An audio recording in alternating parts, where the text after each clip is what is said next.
Hello, welcome to the debate. I'm Papadopoulos. 2 days after the UN envoy to Syria meets officials from Russia, Turkey, and Iran, he's invited the U.S. and 6 other countries for talks in Geneva for next month. Now, this is while there are reports that there will be a major operation in Idlib, the last bastion of the terrorists in Syria. In this debate, we will look at what this operation may entail, as speculation grows that Damascus is planning a Russian-backed offensive against the terrorists. First, our correspondent from Damascus, Mohammed Ali, joins us now to tell us what may be in preparation here. Well, Mohammed, we've heard about the offensive that's going to happen in Idlib. Quickly, why Idlib and what this offensive is going to entail, if you have information on that? Yes, this will be a major offensive. Why Idlib? It's because it's the last stronghold for the terrorists of the al-Nusra Front across Syria. Idlib is the largest area that terrorists control currently over there, and this is why the Syrian army now is planning to head over there and start a major offensive to eliminate the terrorists of the al-Nusra Front, which is leading a terrorist alliance called Hayat Tahrir al-Sham.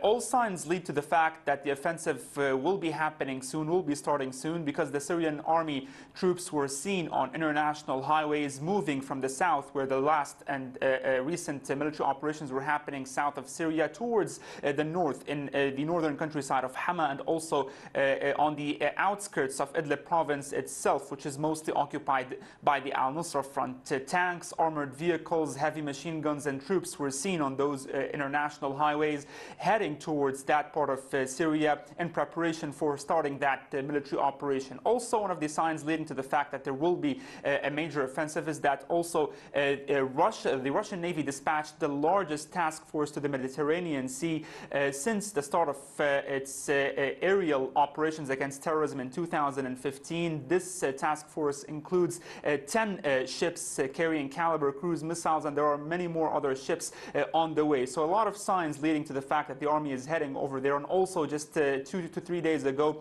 the Syrian Minister of Defense, Ali Ayoub, in a joint press conference with his Iranian counterpart, confirmed that the Syrian army is determined to liberate every inch of Syrian soil, and he noted directly to Idlib, saying that the fate of terrorists in Idlib will not be any different from the fate of terrorists in other parts of Syria that were secured. Very well, thank you very much for that. That's our correspondent Mohammed Ali there from Damascus. Okay, let's get some analysis into the picture.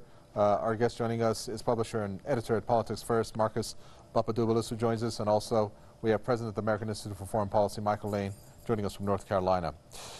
Gentlemen, welcome. Michael Lane, did you hear our correspondent? This seems to be an operation the Syrian army is going to be involved in, with Russia backing it in a major way, it appears. It hasn't happened yet, but we're speculating that they're going to be supporting the Syrian army to root out terrorists. Why is the U.S.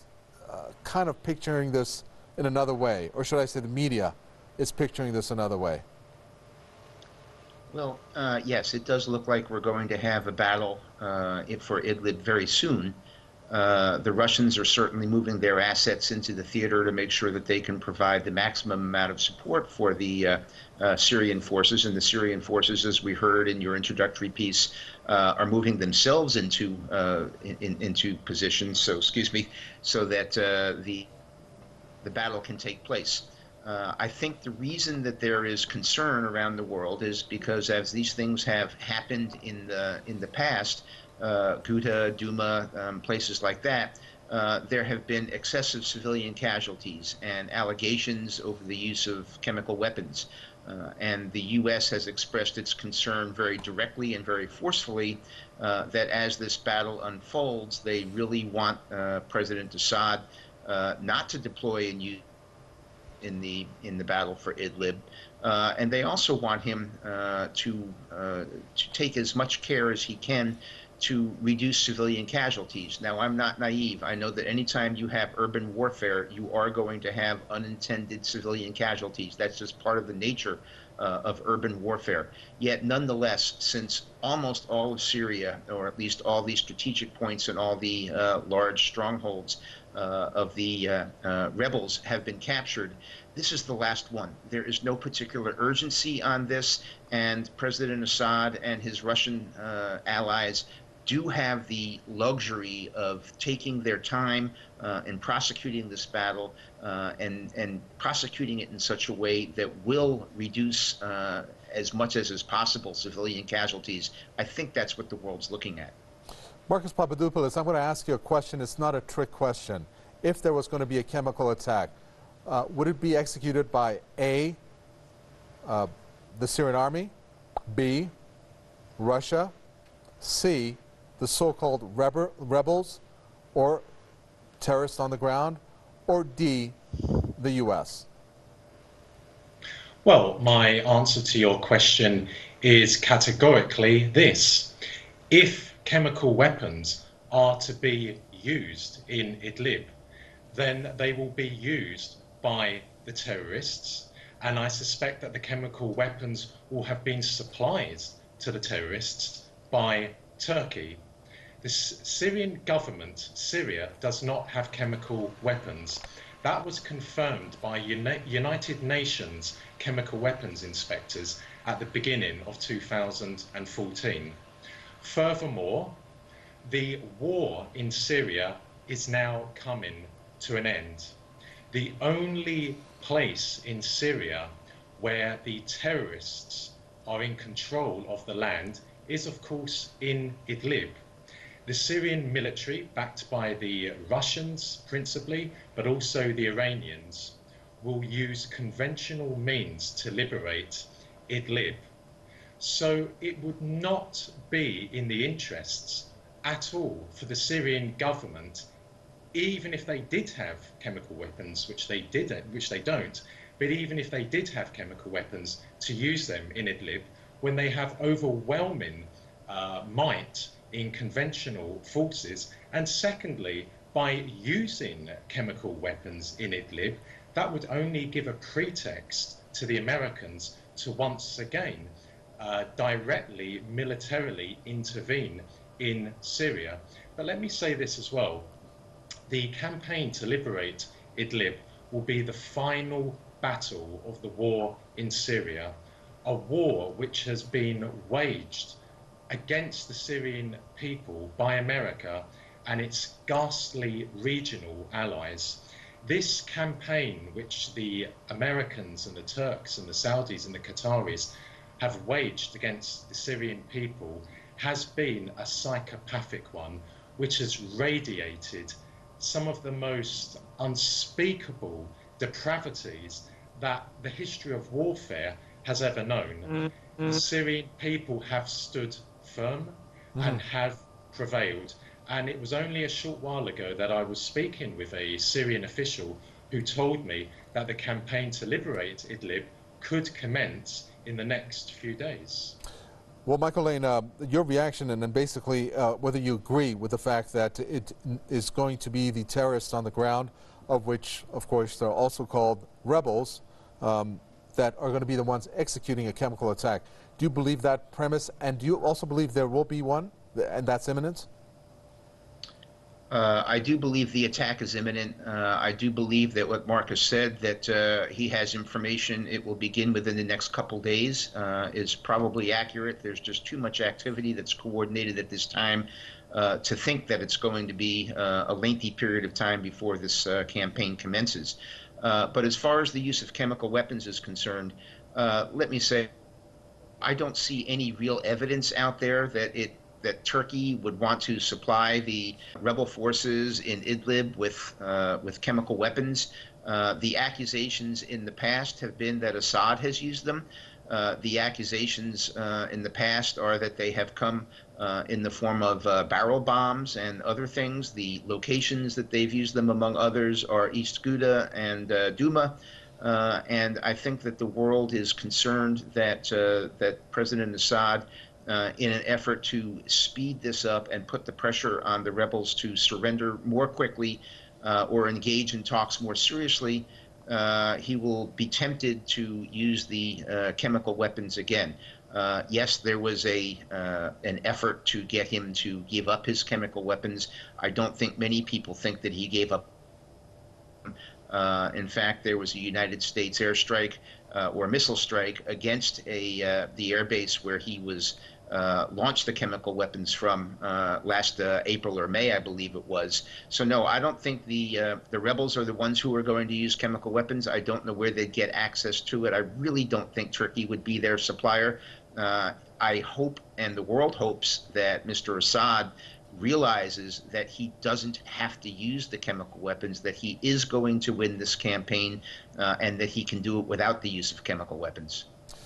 Let's go on this scenario, hypothetically speaking, Marcus Papadopoulos, that there is going to be an attack that you said is going to take place in a couple of days, and that the Syrian army, backed by Russia, is progressing and is getting rid of the terrorists. What do you think the possibilities are for the U.S. to actually react? Take away the chemical weapons scenario. Well, I believe the Americans know that their objective in Syria, namely to overthrow the Syrian government, has failed and has failed abysmally. So now they're looking to the northwest of Syria to retain some sort of influence in the country. And of course, their influence in the northwest is through the terrorists. Now, some people might say, yes, but in the northeast, the Americans have influence there through the Kurds. Well, that is true, but the Americans are acutely aware that the Kurds and Damascus are on the verge of coming to an agreement whereby the Kurds in Syria will have some degree of autonomy, and in return, the Syrian army will enter the northeast of the country, and the Syrian army will patrol the border there with Turkey, and the Syrian flag will fly on the border with Turkey. So I think the Americans know that their chances of retaining their illegal military presence in the northeast of Syria is coming to an end. So the Americans are really looking to maintain a presence in the northwest. Now, the gentleman in America raised a legitimate question. Why would the Turks give chemical weapons to the terrorists in Idlib? Well, Turkey is trying to partition the northwest of Syria, and the Americans are hoping that the Turks will be successful. Now, if the Turks do give chemical weapons to the terrorists in Syria, and if they do deploy them and then blame them on the Syrian government, then the Americans have a pretext, along with their allies, the British and the French, to strike against the Syrian military and potentially speaking, launch more than just one strike. And that would be aimed to prevent the Syrian military from coming in Idlib. Now, I believe that's the theory. The reality, however, is that I think the Americans know that they're not even going to successfully be able to make Plan B materialize. But they have to be seen as doing something. They have to try and preserve some sort of influence in Idlib.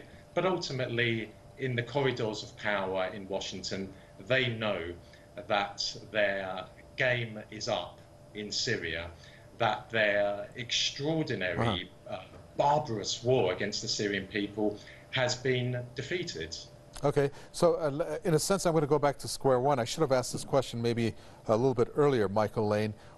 Can you please tell us then what the U.S. is doing, beefing up its military in the form and manner that it has been reported for this operation that hasn't taken place, but will most definitely take place in the next couple of days? Well, I don't know that the U.S. is beefing up its abilities more so than it already had. Remember, we've always had a fairly substantial offshore commitment. Our Navy in the area is fairly ubiquitous, and it's an attempt to, of course, preserve sea lanes and to also project forward power on those circumstances under which it's necessary. It's really the Russian up their military. As Marcus mentioned, there are 12 Russian warships right now, 10 surface ships and 2 submarines that are en route to the eastern Mediterranean, and they all have cruise missile capability. Now, I'm not going to speak for the Russian government, but presumably they are there to support whatever ground operations will be taking place in Idlib over the next week. So the buildup is coming from. To the extent the Americans are positioning themselves in a better position, a more immediate position in the Eastern Mediterranean, I believe is because of the concern over whether or not Assad will deploy chemical weapons, and they want to be able to respond very forcefully and very immediately if they think he does. Well, Marcus Papadopoulos, if we take a look at the situation on the ground, by some reports, it indicates that 70% of these terrorists are located in this province. I think there was an exact number that came out that more than, this is Russia saying, more than 70% of the territory of Idlib is now controlled by the terrorist groups. So the biggest of them being Hayat Tahrir al-Sham, formerly known as the Jabhat al-Nusra. I'm almost assuming that once this operation takes place, it's going to be extremely difficult for civilian casualties not to occur. Our guest there, Michael Lane, indicated that as such. Do you think that that may give the U.S. a pretext once civilian casualties mount for them to counter-react? Well, Michael is absolutely correct. In any war, no matter how precise the weapons used are, no matter how careful the planning of the offensive is, regrettably, there are always going to be civilian casualties. That is why war, all war, is absolutely monstrous. But Michael also made another very legitimate point, that the Syrian military, backed by the Russians, will not rush this offensive. There is no need to rush this offensive. They will move forward step by step at a very steady pace. There is no need to prosecute this offensive, which will be the last one of the Syrian war, in a hurried manner. But of course, there will be civilian casualties, and that is extremely, extremely sad, because the civilians in Idlib are yearning for liberation.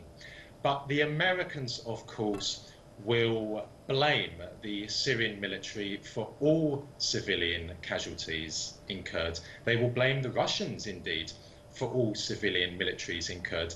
That could also present the Americans as a pretext for them to intervene. But I'm not so sure they would intervene on the basis of civilian casualties. If there is going to be some sort of intervention, I suspect it would be on the allegation that chemical weapons have been used. But let me just say again, people watching this discussion don't have to take my word for it. At the beginning of 2014, United Nations chemical weapons inspectors confirmed, after having toured Syria, or the government-controlled parts of Syria, that there were no chemical weapons there. We should not be disbelieving what United Nations chemical weapons inspectors conclude. The chemical weapons inspectors who reported that Iraq did not have weapons of mass destruction were not believed, they were sidelined. Well, they were proved to be correct, and they are proved to be correct again today. The Syrian government, Syria, does not have chemical weapons. However, in Idlib, no one knows what the terrorists have there. And I might also add this as well. It is believed there are 100,000 terrorists based in Idlib. A really good question is this: what's going to happen to all of those terrorists? Some of them will die in battle. Others will retreat into Turkey. Where do they go from there? Well, I can also say this. Some high-ranking officials have told me that the Americans, the Turks and the Saudis are getting ready to redeploy terrorists to Central Asia and also to the Western Muslim province in China, the Xinjiang province. Well, I'm looking for the information, Michael Lane, that has come through, and this again came from Russian intelligence about the chlorine stockpile that is now, again, Russian intelligence saying this, that is carried by these terrorists. And I'm going to come to that in a minute. But my question to you, Michael Lane, right now would be, if you were to examine the Russian hardware in this, and in particular the warships that are being, I guess, deployed in Syria, up to 13 of these warships to have crossed the Bosphorus towards Syria so far this week, Russian warships. What kind of analysis do you draw from that in terms of how Russia is going to be involved in this offensive? In the past, they have provided significant amount. In fact, they've provided the decisive amount of air cover and air power for Syrian forces as they have gone from sector to sector and liberated from the rebels that part of the country that President Assad is trying to recapture. So I would anticipate that the Russians would do the same thing in any campaign for Idlib. But they have the added advantage now of, since it is in the northwest part of the country, it's within missile range. And so by providing this flotilla that specializes in launching or carrying and launching cruise missiles, they can be much more effective in terms of assisting the Syrian troops on the ground, without risking having as many flights as they would otherwise need to have flying around the theater. So it's militarily, they have very accurate weapons that they can launch from sea-based platforms to the benefit of the Syrian military on the ground. It's a win-win for both Russia and for the Syrians. And finally, a question goes to you, Marcus Papadopoulos. What are the chances of the U.S. and Russia, through whatever developments unfold, that they may get entangled in this war and face a direct confrontation against each other? I'm not one for sensationalism.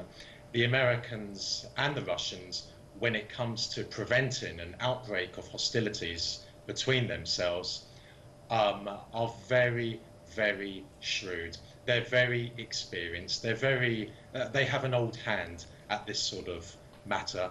There will be no military confrontation between America and Russia. Ever since the Cuban Missile Crisis, there has been a direct line between the White House and the Kremlin, and vice versa, where they can speak about contentious issues around the world to prevent a military confrontation between themselves. So there will not be a war between America and Russia, that is for sure.